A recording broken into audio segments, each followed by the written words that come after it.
Hello, friends. Welcome again to another episode of the podcast. I'm Jared Cornutt, joined only by Matthew Hensley today, because our friend, the Right Reverend, the professor, the preacher, the elder of the Centerville Baptist Church in Kelly, North Carolina, Alan Murray, is preaching revival. Now, I was always taught that you cannot schedule revival; only God can send it. Hold on. I beg to differ. Okay, let me hear this. Because I have this app on my computer that's a calendar. And I can write revival, and I could put revival from Sunday to Wednesday, Sunday to Friday, whatever. The Holy Spirit is going to start on Sunday. Matt, how are you doing? How are you doing, good, man? It's good to be back in the great Republic of Whataburger. Though I'm so bummed that we are not getting together on Tuesday for the Pastor's Masters.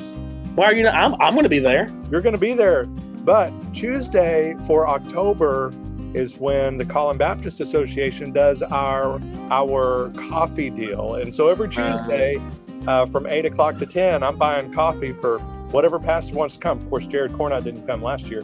But I am not a part of the Collin County Baptist Association. I'm a part of it. I did expressly invite you. You did. Because I appreciate you. Well, I appreciate that. And I'll think of you when I'm on the 8th green tomorrow, putting for birdie and enjoying myself. I have a better idea. Let's hear it. You're about to hit your drive. That's when you need to think of me. Like right as you're going into your backswing, and coming down and just gripping it and ripping it. I've seen you drive. Hensley, yeah. I've seen you drive, and I don't want any part of that. Man, it's been a while since we recorded. We've had a lot happen in Southern Baptist life. But something important happened today. Today's Monday, October the 3rd. This will release on Tuesday, October the 4th. And today was the day that the hotels for the SBC annual meeting 2023 in New Orleans, I was in Anaheim, in New Orleans. Did you get your hotel? I did. So I'm pretty pumped, but I do have a bone to pick with the not right Reverend Hal. Ooh. In that when I had the website loaded up, ready to go, I'm watching the clock, the little app thing coming all the way around, a little second hand coming all the way around. And then I clicked the little button when it hit 8 a.m. And you know what happened? Absolutely nothing until I reloaded the page, and then the link worked. And man, that got me up at $2.99, and I'm like, oh no, I'm gonna be stuck at the Motel 6. But no, I got in at the Sheraton. So look at you! I got the convention hotel. Where'd you go? Marriott? Well, I got in. I was number 780 something when I got in. You said it wasn't 666. I was 666 at one point, though. Let's I took go. a screenshot of that. Yeah, so I took a screenshot, asked if somebody could get a chart out and tell me what it means. I am at the Marriott Convention Hotel. I wanted the Marriott warehouse. It was gone. I got probably 8 or 9 text messages a day from people going, I didn't get a hotel. What do I do? They're going to open up more hotel rooms. There's also Airbnbs going to be available. There's other hotels near, you're in the heart of New Orleans, but more rooms are going to open up. Just keep an eye on that. It's October. You're going to get a room. Yeah. It just may not be your first preference. And if not, we'll do a giveaway here on the Potluck podcast, and you can room Matt Hensley. The only bad thing is you got to brush his beard in the morning. So that's part of the payment. You have to oil and brush my beard. No, we're not doing that. It's shy to say it. Yeah. Hey, but other things happened. A few things. Was it like the beginning of September, our last episode? It's been a minute. It's been about 3 weeks, I think. 3 weeks. So a few things have happened. My alma mater at Southwestern Baptist Theological Seminary, news came out on September 23rd after, the night, I think the 22nd, speculation was swirling around all this kind of stuff, but eventually it was announced and made official by Southwestern that Dr. Adam Greenway resigned from the Southwestern Seminary presidency. And so in the quote from Danny Roberts, the chairman of the board of trustees, said, "In receiving President Greenway's resignation, we express our deepest appreciation for his more than 3.5 years of service to his alma mater, and that he came to Southwestern Seminary during a difficult time of transition and has worked tirelessly to lead the institution to serve well the churches of the Southern Baptist Convention." And there was a number of other things. The impressive faculty, the student, all of that good stuff that was happening, all along with the study leadership during the COVID pandemic, certainly altered what was coming for theological education across the board, but apparently seemed to be somehow insurmountable. And so he was elected February 2019 and is resigning here in 2022. And so we encourage you to pray for Dr. Greenway and for Southwestern. But almost immediately thereafter, it was announced that O.S. Hawkins was going to be the interim president. And then it became O.S. Hawkins and David Dockery as a joint interim leadership at SWBTS. And I'm not going to lie, like, just cards on the table. I love Dr. Greenway. But this team of Hawkins and Dockery, I'm pretty thrilled about. I love Hawkins. I love David Dockery. David Dockery is one of the most gentle theologians that I know, kind and compassionate. And so you know what the best thing about him is? You know the best thing about David Dockery is? He likes Alabama. He's a graduate of the University of Alabama. I didn't know he's a graduate. Never mind. So I take back what I said. I'm only a fan of O.S. Hawkins. And but anyway, so what are your thoughts there? Like a lot of change, Greenway gone, Hawkins in, and then Hawkins and Dockery. So some changes on the Hill. It's disappointing. Dr. Greenway, greatly admired him. He came and preached at Potluck Park this past January. Did a phenomenal job delivering a sermon here to our church on evangelism from the Book of Acts. And so, first of all, just wish him the best. Whatever's next for him. He was going to the IMB originally, but he's pursuing something else now. And so, certainly pray for him. I got a lot of friends over at SWBTS. Being here at Potluck Park for almost 4 years now, I've got to know a lot of the faculty over there, students over there. We have students in our church with SWBTS. And so certainly, confusing time for them. If you're going to have some interim leadership and you're going to do this dual role, I think O.S. Hawkins is kind of like this personality, right? Everybody loves O.S.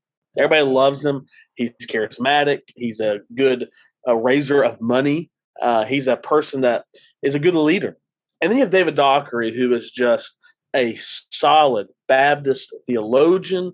He has a pedigree that is phenomenal in his leadership with schools. And so I think those two working together, because, SWBTS has some financial stuff going on in the peers. And then, the school still has to go on theologically. I think this is a great balance there. So I think you should be encouraged. And one of the things that I'm also encouraged about is that Dr. Greenway made it one of his kind of main missions to really highlight the legacy of Southwestern and the seminary professors of old and our heritage theologically, all of that kind of stuff over the years. And so I loved that kind of tone, and it made me very proud to kind of call myself a Southwesterner again. And I love that they are continuing to highlight some of the faculties, some of the professors of old, and so I'm really pumped about that. But speaking to the financial challenges that you talked about, one of the conventions in Texas, the Southern Baptist of Texas Convention, presented a $250,000 gift to SWBTS today. And if I remember right, I need to scan this really quick. There was something to this date, it was this date in a special called meeting at SWBTS board, September 27th. So on this day in 1910, the first classes were held here on Seminary Hill. And so it's fitting that on that memorable date, Dr. Nathan Lorick and our friends at the SBTC presented a $250,000 gift to say we still believe in Southwestern. So I love that. I love kind of the history there. That's neat. And I love the generosity there. And, $250,000, that's a big chunk of change. I don't have Is that close to your annual salary? Is that right? It's pretty close. Just shy. No, I would. I need to get in associational missions work if that's the case. I still have that Corvette. So, I think that's great that our state convention here in Texas is propping up the seminary, helping them where they can. And I know that Dr. Hawkins is seeking other ways to do that. I think there's going to be some announcements to come for some other generous gifts to the seminary, if what I've heard is true. And so I think that's exciting for Southwestern. I don't think God is done with Southwestern Seminary yet. I think that he will still use that institution to raise up ministers, pastors, theologians, missionaries, to carry on the great work of ministry. So certainly want to pray for Dr. Greenway, certainly for his family and whatever's next for them. But certainly also pray for Southwestern and that her best days are still ahead of her as she is the crown jewel of the SWBTS seminaries. Yes, sir. Hey, we have another topic to talk about, and you wanted to talk about some kind of dove thing that you. Yeah. So can I give a bonus one too before we talk about that? Please do. I just want to say right now, as a parent of 4 daughters, I feel like I'm an unpaid taxi driver at the moment to one of those main parts of the South, at least, marching band season, volleyball season, football season. Ooh, glory. So have you made it into any Irving, Nimitz, or MacArthur football games yet? No, I'm going to the Irving MacArthur game here in a few weeks. I have very young children, as you know, and so usually when these games are kicking off or when my kids go to bed, and so we don't make it out to a lot of games. But we're planning to go to the Irving MacArthur game. MacArthur's actually pretty decent. They're 3-1. Irving is terrible. Nimitz is terrible. They're not good at all. But go Cardinal, I guess. I love me some Friday Night Lights, man. It's a lot of fun. And, it's special. High school football is a lot of great memories growing up. But that, my dad owned a barbecue restaurant in Alabama, and his alma mater was Emma Sansom High School, which no longer exists. All 3 high schools merged into one high school in my hometown. But every Friday night when I was a kid, or Friday afternoon, my dad's restaurant closed, and they fed the Emma Sansom football team. And to me, I was like the coolest. I like a little jersey. I'd go. They were Emma Sansom Rebels, purple and gold, and it was so cool. I love high school football. We need. It would be much too late for you, and we're not good enough for you to make the drive all the way to Farmersville. But I'm just saying, if you could come on a Farmersville Friday night and watch a game there, like it hits right about sunset. Yeah, sunset is just right. So on the home side of the stadium, you kind of watch the sunset over sort of to the front left of where you're looking, and it's just absolutely gorgeous on a clear night. And so the only stadium that I've seen just more picturesque than that would have been back in Cloudcroft, where it was literally like cut into the woods. Yeah. So it's just all surrounded by woods. It was Please tell our listeners the mascot of Farmersville High School, because it is the funniest thing in the world to me. The Farmersville fighting farmers. And we got a mascot. Yeah. The mascot is Farmer Joe. Farmer Joe out there in his little overalls. What's he fighting? Why is Farmer Joe fighting? I don't know. He the crops are down, man. He's mad. And so he's out there. I kid you not. This last game, he's out there running up and down the sideline on one of those little miniature horsey thingies. No way. The little wooden horse thing. What do you call it? Yeah. Anyway, he's running up and down the sidelines with that thing, and I'm like, bro, there wasn't much worse than being a Grand Prairie Gopher, except what was cool is it was only one of 2 Gophers that at least I knew about. Minnesota Gophers. They're the Golden Gophers. But Gopher, I mean, really, what are you going to do? Like gnaw their ankles off? But anyway, Prairie Dogs, Grand Prairie was kind of, it fit. But Farmers, man, let's go. So let's talk about the dove thing, because you don't want to talk about football. Yeah, so I had a church member he went dove hunting, killed some dove, and brought me about 30 dove breasts. And so what I decided to do was I went to the local Kroger, where I do most of my grocery shopping. I bought about 15 jalapenos. Yeah. I cut them in half. I hollowed them out, took all the seeds out. I got some cream cheese and stuffed it into the jalapeno. I took that dove breast, I put it on there. So I got the jalapeno, the cream cheese, the dove breast, and then I wrapped that in bacon. And I stuck a toothpick through it, and I threw it down on the grill. Cooked it for about 8 minutes, pulled it off, and we had some dove poppers. Matt, would you have indulged yourself in the dove poppers? Jury's out. The jury's out. Because there's so many things on this meal, right? Yeah. That I would totally throw down on.